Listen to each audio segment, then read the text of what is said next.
আমরা কুষ্টিয়া এসেছিলাম, এসে দেখি গ্যাং বস টিম এখানে শুটিং করছে। তো তাদেরকে দেখে আমি একবারেই চিনে যাই। তো পরবর্তীতে ভাইকে সালাম দিলাম, ভাই বাইরে বের হয়ে আসলো।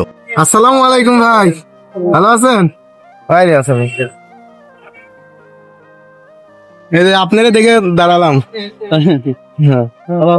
হ্যাঁ হ্যাঁ আমি এখান থেকে যাচ্ছিলাম, তো দেখলাম যে আপনারা এখানে শুটিং করছেন, তো দেখেই তো ভাইয়ের সাথে দেখা হলো, অনেকটাই কথা বললাম। তো ভাইদের ব্যবহার এতটা ভালো লাগলো যে বলে প্রকাশ করতে পারবো না। তো ভাইয়ের সাথে একটা পিক উঠে রাখলাম। তো পরবর্তীতে গ্যাং বস টিমেরই আর এক ভাইয়ের সাথে দেখা। তো এই বড় ভাইয়ের ব্যবহারটাও অনেকটাই ভালো ছিল। তো ভাইয়ের সাথে অনেকক্ষণ কথা বললাম, হাসাহাসি করলাম, মজা করলাম। তো এখানে এদের টিমের সবাই ছিল, কিন্তু তারা সবাই শুটিং এর কাজে ব্যস্ত ছিল বলে সবার সাথে আর দেখা করা হয় নাই। পরবর্তীতে ফোনের মার্কেটে এসে ব্লগার জারিন আপুর সাথেও দেখা হয়ে গেল। পরবর্তীতে আপুর কাছ থেকে ফেসবুকের বিষয়ে অনেকটাই পরামর্শ নিলাম এবং আপুর সাথেও একটা পিক উঠলাম।